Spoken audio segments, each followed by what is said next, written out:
유대인 철학자 마르틴 부버그는 나와 너라고 하는 책을 썼습니다. 그래서 세계적으로 큰 주목을 받은 바 있었습니다. 그는 이 책에서 인생을 만남이라고 정의했습니다. 바른 만남은 인생의 정도를 걷게 하지만 잘못된 만남은 무의미한 인생길을 걷게 한다고 그렇게 이 책에서 충고하고 있습니다. 그렇죠. 인간이 살아가는데 만남이 주는 영향 아주 크고 중요합니다. 우리는 사도행전 9장을 통해서 지난주부터 사울의 생애를 변화시켰던 4차례의 만남을 살피고 있습니다. 사울이 체포영장을 가지고 크리스찬들을 잡으려고 다메섹 도상으로 달려가다가 부활하신 영광의 주님을 대적하던 사울이었지만 먼저 찾아오셔서 만나 주셨던 주님과의 만남이 사울에게 있었습니다. 그리고 다메섹 성내로 들어가서 하나님께서 미리 예비하시고 준비시키셨던 아나니아를 통해서 세례도 받고 예수님을 영접하게도 되고 그리고 육체도 회복되는 그런 일들을 이제 사울이 경험하게 됐습니다. 이것은 다 하나님의 은혜와 경륜 속에 갖게 됐던 복된 만남이었습니다. 그리고 이 만남이 사울의 생애를 변화시켰다는 사실을 이미 지난 시간에 나눈 바 있습니다.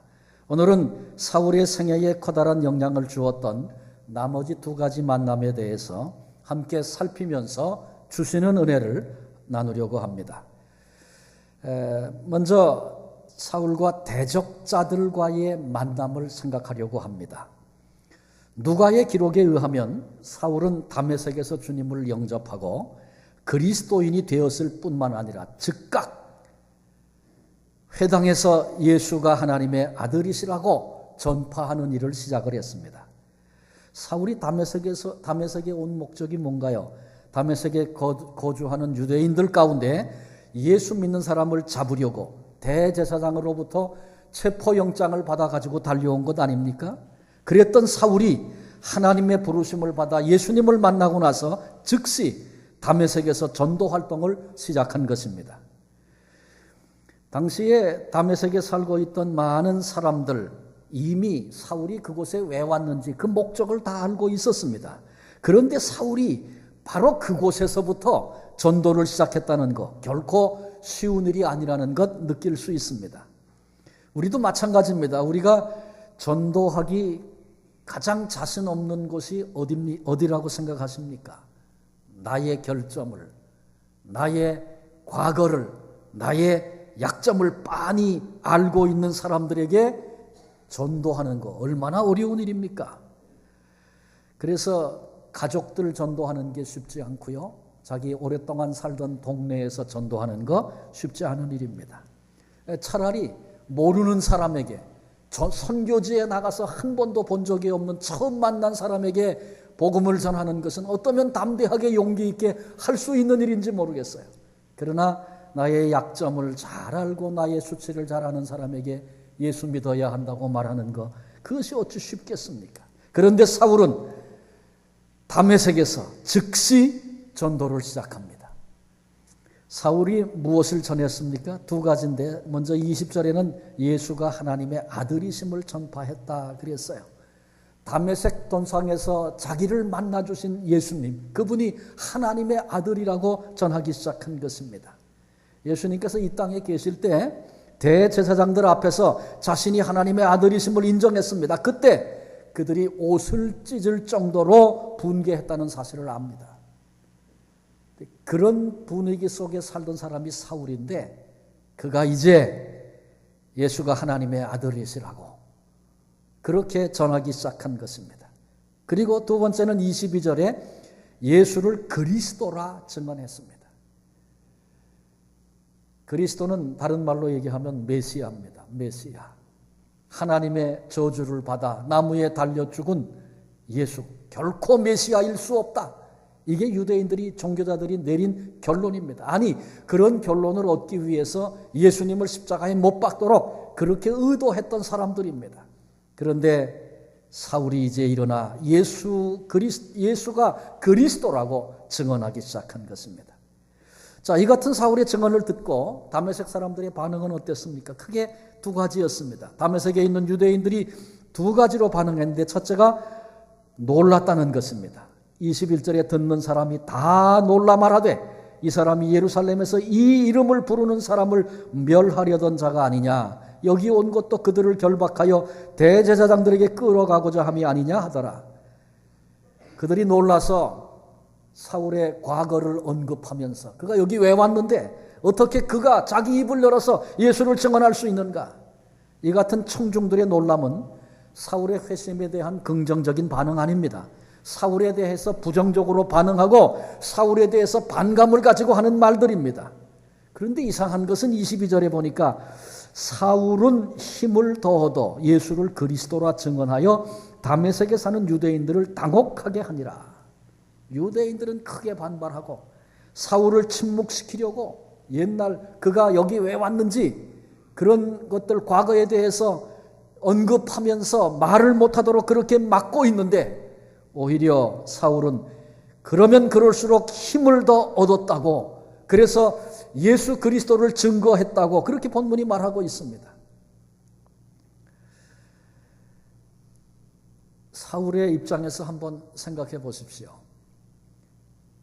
주님을 만나고 주님을 증거하기 시작했는데 유대인들이 이구동성으로 흥분해서 말합니다. 저 사람 예수 믿는 사람 잡아 끌고 가려고 여기 온 사람 아니야? 그런데 어떻게 자기 입으로 예수가 그리스도라고 증거할 수 있어? 흥분해서 분노하고 그렇게 얘기할 때 사울의 마음속에 낙담이 찾아오지 않겠습니까? 정말 그러네. 내가 이럴 수는 없지.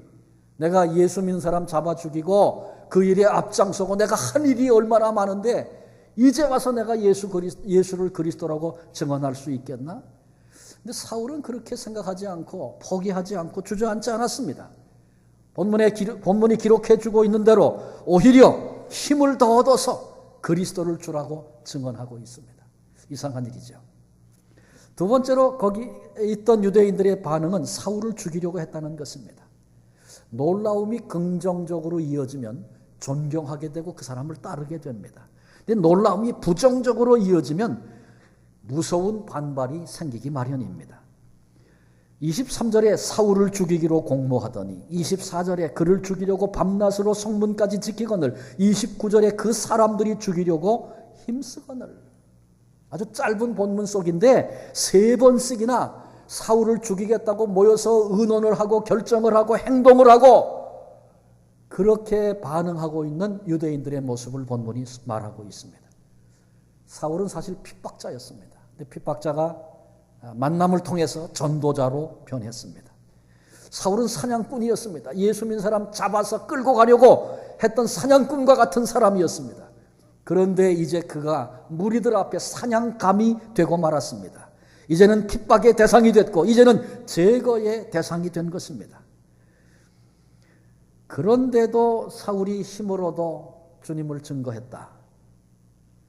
사울이 알았기 때문에 그렇습니다. 그래서 오히려 겸손할 수 있었던 것이 있었습니다. 그건 뭐냐 하면 자기 자신에 대한 문제입니다.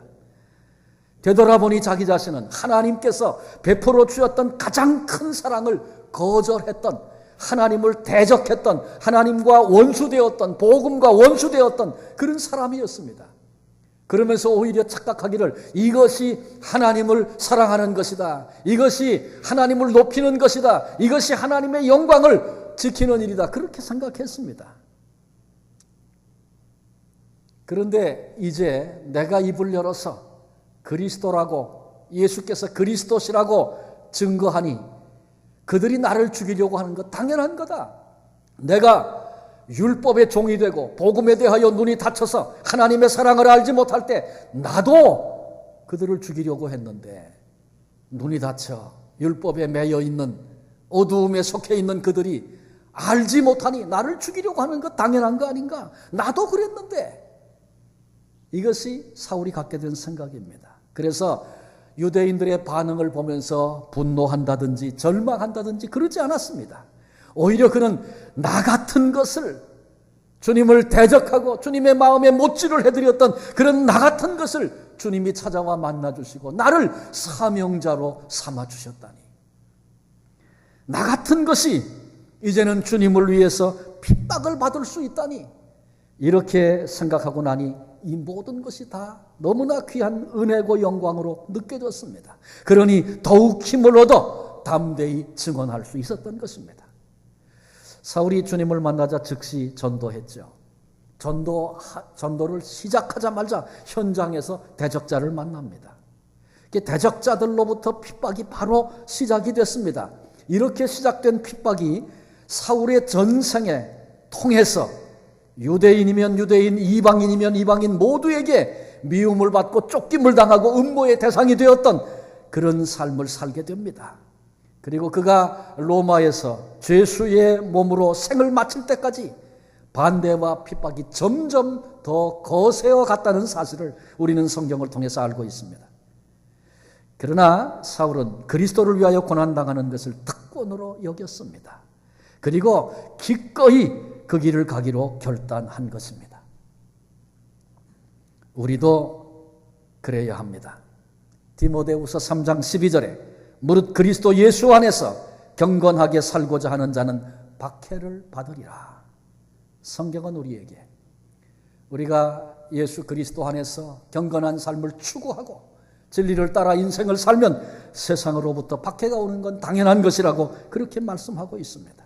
사울에게 박해가 시작되었을 뿐만 아니라 점점 더 어려워졌습니다. 생각해보면 그래요. 사울이 복음 전하고 사역도 경험하고 경력도 쌓이고 그랬을 때 박해가 시작이 됐다면 정신도 좀 차리고 또 주변의 관계도 잘 만들고 그래서 그거 이겨나갈 수 있지 않았겠는가. 그런데 사울의 경우를 보니까 말이죠. 은혜 받고 복음 딱 입을 열어 전했는데 바로 대적자들 만나고 핍박을 당하고 그를 죽이겠다고 결정한 사람들이 쫓아다니기 시작한 거예요. 바로 시작하자마자. 얼마나 힘들었겠어요. 그런데 이 같은 박해자를 만난 것이 사울이 자신이 남은 생애를 살아가는 삶의 방향에 대해서 더 분명하고 내가 이 길을 어떻게 걸어야 할 것인지 확실하게 확증하는 그런 기회가 된 것입니다. 박해자를 만난 것, 죽이려고 사방을 에워싼 고통스러운 일입니다. 그러나 사울은 이 일을 통해서 내가 주님을 따라가며 내가 복음을 증거하는 이 길이 어떤 길이며 내가 어떻게 이 생애를 살아야 할 것인가 분명하게 결정하는 그런 기회가 되었다. 그런 얘기입니다. 사울은 주님을 만나고 나서 복음을 위해 살면서 수많은 고난과 역경을 만났습니다만 단 한 번도 내가 그때 정신이 나갔지, 내가 잘못 시작한 거야, 옛날로 돌아가야 되겠어, 그렇게 흔들렸던 적이 한 번도 없습니다. 어떻게 그럴 수 있습니까? 주님 만나고 나서 첫 번째 믿음으로 시작했던 그 걸음과 함께 동시에 핍박을 경험하면서 내가 앞으로 주님을 위해 걸어가야 하는 그 길이 어떤 길이며 어떤 상황을 만나도 나는 이 길을 이런 모습으로 가리라. 하나님 앞에서 결정하는 박해자와의 핍박자와의 만남은 고통이었지만 하나님 앞에 사역에 대한 결단을 내리는 또 다른 출발이 되었다는 것입니다. 그래서 그 만남은 사울의 생애에 놀라운 은혜가 되고 유익이 된 것입니다. 두 번째, 마지막으로 이제 사울과 제자들의 만남을 좀 생각해 보려고 합니다. 사울이 예루살렘으로 가게 됩니다. 그리고 제자들을 사귀고자 했을 때 겪었던 경험이 본문 속에 두 단계로 나타나 있습니다. 처음 단계는 거부를 당하는 사울의 이야기입니다. 26절에 사울이 예루살렘에 가서 제자들을 사귀고자 하나 다 두려워하여 그가 제자됨을 믿지 아니하니. 예루살렘 교회 성도들이 사울을 기꺼이 받아들이려고 하지 않았다, 그런 얘기입니다. 왜냐하면 사울을 두려워했기 때문에 그렇습니다. 지금 사울이 보여주고 있는 우호적인 태도는 교제 한가운데로 끼어들어와서 그들 모두의 정체를 다 확인하고 모두를 다 잡아내려고 하는 수작에 불과하다, 그렇게 생각한 것입니다. 예루살렘 성도들에게서 배척을 받는 사울의 입장, 유대인들에게, 넌 크리스찬들에게 배척을 받고 죽임을 당할 뻔한 그런 위기들을 겪었는데 이제 예루살렘에 와서 그리스도인들을 만났는데 그들이 사울을 배척하고 믿어주지 않는 겁니다. 그런데 예루살렘 교인들의 입장에서 보면 당연한 일일 수 있습니다. 지금 사울을 대면하고 있는 예루살렘에 있는 성도들, 어쩌면 그들의 가까운 친척 중에 사울 때문에 목숨을 잃은 사람이 있었는지 모르겠어요. 사울 때문에 자신이 감옥에 갇혔다가 고통하다가 고생하다가 나온 사람이 거기 있었는지 모르겠어요. 사울 때문에 예루살렘 성도들이 겪었던 고난은 무척 컸었습니다. 그러니 그 사울이 쉽게 받아들여지겠습니까? 지금 사울의 형편을 생각해 보면 이렇습니다. 옛 친구들, 다시 말하면 바리새인들, 제사장들, 종교 지도자들, 그들은 다 사울을 변절자로 생각하고 그를 냉대하고 죽이려고 하고 있습니다. 새 친구들, 다시 말하면 크리스천들입니다. 그들은 사울의 과거의 모습을 쉽게 잊지 못하고 그를 신뢰할 수 없다고 생각합니다. 유대인들은 사울의 오늘의 모습이 싫다는 겁니다. 예수 믿는 사람 잡겠다고 달려갔던 사울이 돌아서서 예수가 그리스도라고 전하는 거 참을 수 없다는 겁니다. 그런가 하면 기독교인들은 사울의 어제가 마음에 들지 않는다는 겁니다. 너 때문에 얼마나 많은 우리 신앙의 동지들이 고통을 겪고 죽임을 당했는데, 이러지도 못하고 저러지도 못할 상황을 만났습니다마는 부르심을 입은 사명자 사울은 핍박을 두려워하지 않았습니다. 기득권자를 부러워하지도 않았습니다. 오히려 나를 부르신 주님만을 바라보고 아무도 이해해 주지 않고 반대하고 방해하고 힘들게 해도 여전히 그 길을 가고 있는 사울의 귀한 모습을 오늘 우리는 본문 속에서 발견합니다. 두 번째로 예루살렘 공동체에 의해서 받아들여진 사울에 대한 모습을 두 번째 단계로 본문 속에서 봅니다. 예루살렘 교회에서 맞아 설 자리가 없어 외면을 당할 때, 그때 위로의 아들이라고 불려지던 바나바, 그는 초대교회 내의 권위를 인정받았던 영향력 있는 그런 사람이었습니다. 이 바나바가 사울을 데리고 사도들에게 왔습니다. 사울이 어떻게 이 바나바를 만났는지, 그리고 바나바가 사울을 이해하게 됐는지 그 과정은 모릅니다. 성경이 말씀하고 있지 않으니까. 그러나 그것은 하나님의 은혜였고 주님이 예비하신 그런 사람과의 만남을 통해서 이루신 주님의 역사였습니다. 사울을 사도들에게 데리고 가서 바나바가 사울이 길에서 어떻게 주님을 만났는지, 그리고 주님께서 그에게 무엇을 말씀하셨는지, 그리고 사울이 어떻게 예수 그리스도의 이름을 담대히 전했는지에 대해서 증언을 했습니다. 이 바나바가 증언을 하고 기꺼이 천거하니 사도들이 그 바나바의 얘기를 신뢰하고 이제 사울을 받아들이게 된 것입니다. 28절에 보니까 사울이 제자들과 함께 있어 예루살렘에 출입하며 그렇게 말씀했어요. 사울이 예루살렘에 머무는 동안에 제자들과 깊은 교제를 나누게 되었다, 그런 얘기입니다. 근데 이 사건이 주는 의미가 있습니다. 이 사건, 이 일은 사울에게 있어서 놀라운 위로가 되었습니다. 유대인들도 반대해, 크리스찬들도 반대해, 설 자리가 없죠. 그러나 아무리 길이 다 막혀도 하나님은 반드시 길을 내시는 분이시다, 이것을 사울이 경험하고 얼마나 큰 위로를 받았겠습니까? 바나바가 누군지 몰랐어요. 하나님이 바나바를 붙여주시고 바나바의 증언을 통하여 사도들의 마음을 움직여주시고, 그리고 먼저 그리스도인 된 이들이 마음을 열고 사울을 용납하고 받아준 것입니다. 모든 길이 사방으로 다 막혀도 하나님은 거기서 길을 내시는 분이시구나. 바울이 이때 받았던 이 위로가, 이 확신이 남은 생의 사역에 얼마나 큰 밑거름이 되었겠습니까? 아무런 가능성도 보이지 않는 그 순간에도 그때 그 일을 되새기면서 하나님이 내실 길에 대한 기대가 그에게 있지 않았겠습니까? 동시에 사울은 일평생 복음의 증인으로 살아가면서 내게도 동역자가 있다는 사실을 확신하게 되었습니다. 하나님이 예비해 놓으신 동역자. 사명의 길이 어찌 그리 쉽겠습니까? 어려운 길입니다. 그런데 그 길을 가는 동안에 예루살렘에서 먼저 믿던 신앙의 선배들과 좋은 교제의 악수를 나누게 되고 서로 교제하면서 나에게도 신앙의 동지들이 있구나. 어려울 때 기도해 줄 수 있고 같은 방향을 바라보고 함께 힘을 모을 수 있는 신앙의 동역자들이 있다는 사실을 그가 확신할 수 있게 된 것입니다. 하나님이 주신 놀라운 위로요 은혜였습니다. 인간에게 있어서 외로움이라고 하는 것은 대단히 감당하기 힘든 그런 감정 가운데 하나입니다. 엘리야를 기억하시죠? 그를 능력의 사람이라고 말합니다. 그렇게 불러서 합당하다 생각이 됩니다. 그는 갈멜산에서 바알 선지, 아세라 선지 850인과 여호와가 하나님이신지 바알이 하나님인지 영적인 싸움, 생명을 건 싸움을 그가 감당하지 않았습니까? 그리고 하나님의 살아계심을 모든 사람 앞에 드러내는 큰 승리를 그가 얻게 되었습니다. 그리고 나서 그가 기도할 때 3년 반이나 가물었던 그 땅에 하나님께서 단비를 허락하시는 그런 놀라운 역사를 체험하게 되었습니다.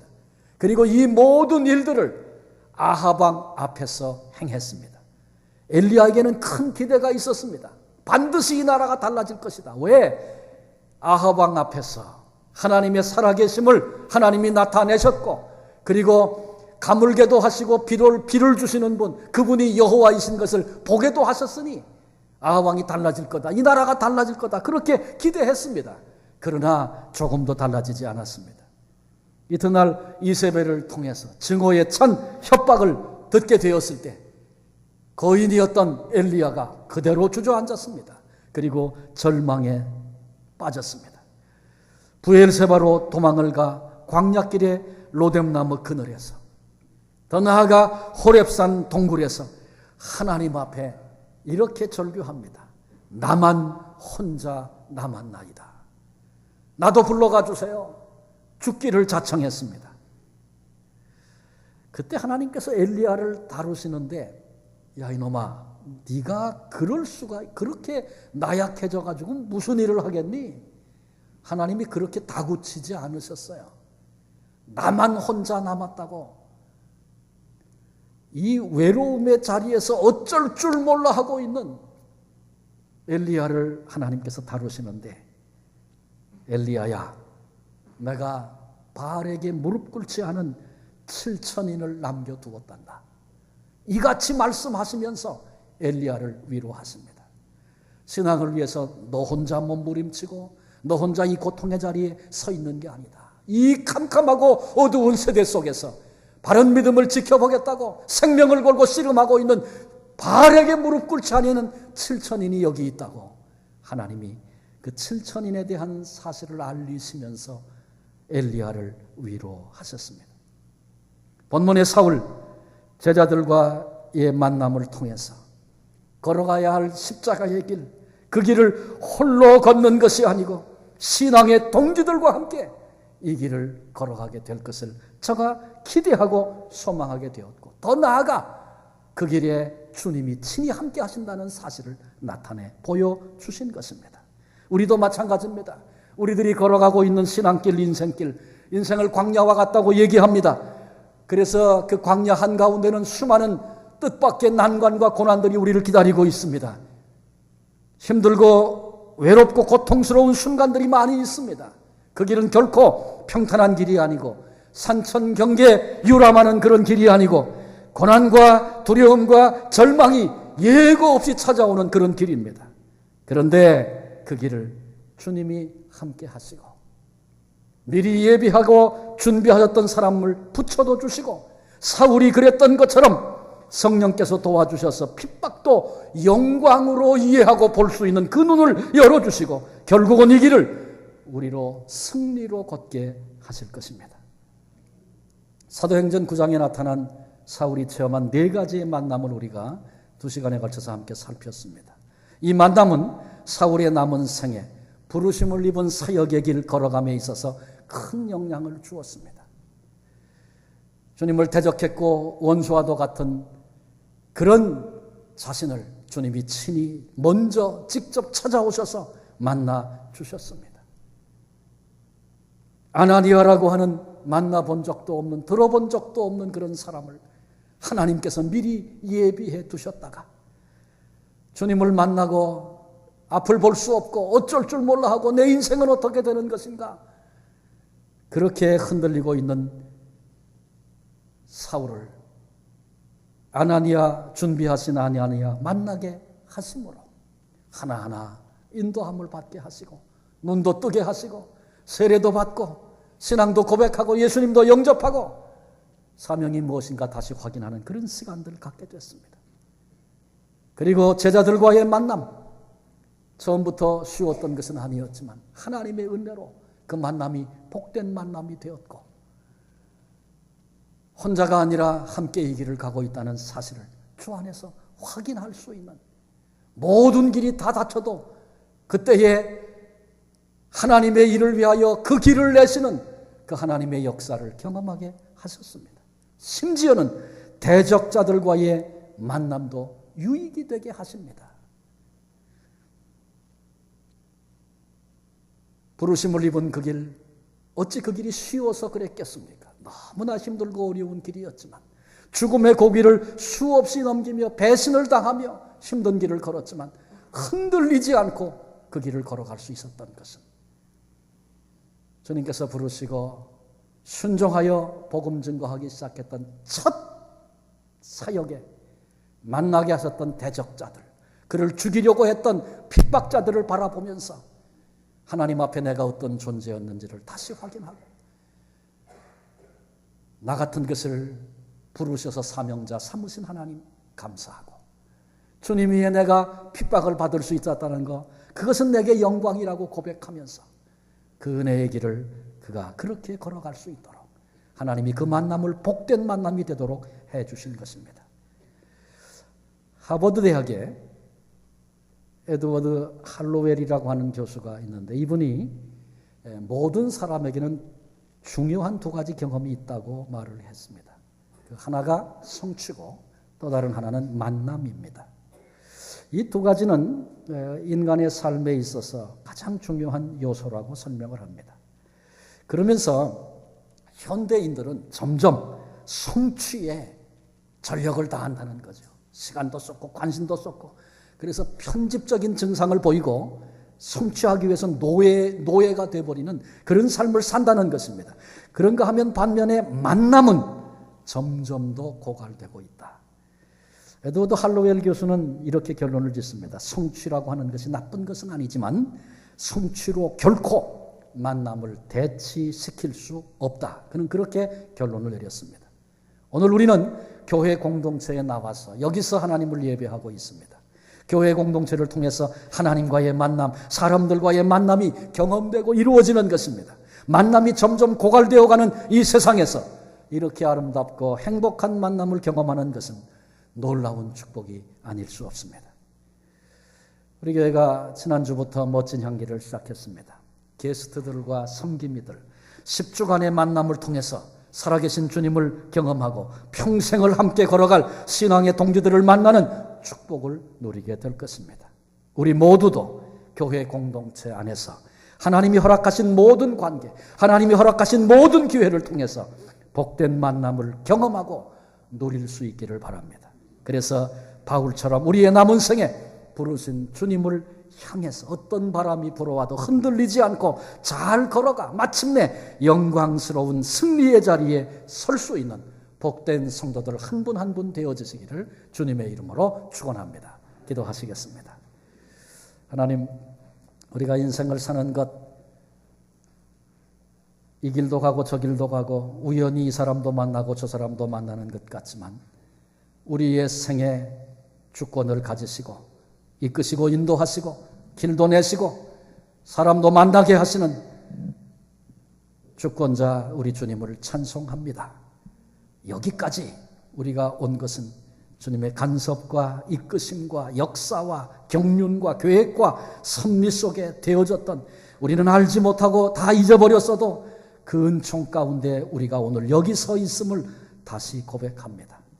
사도 바울이 초기에 주님을 만난 것으로부터 시작해서 4가지 만남 우리들이 함께 나눴습니다. 그 만남 속에 구체적으로 역사하셨던 우리 주님, 우리도 이 땅을 살아가며 만남을 통해 영향을 받고 복된 길, 생명의 길을 걷기도 하는가 하면 절망과 낙심과 어두움의 길로 넘어지는 때도 있는 것 압니다.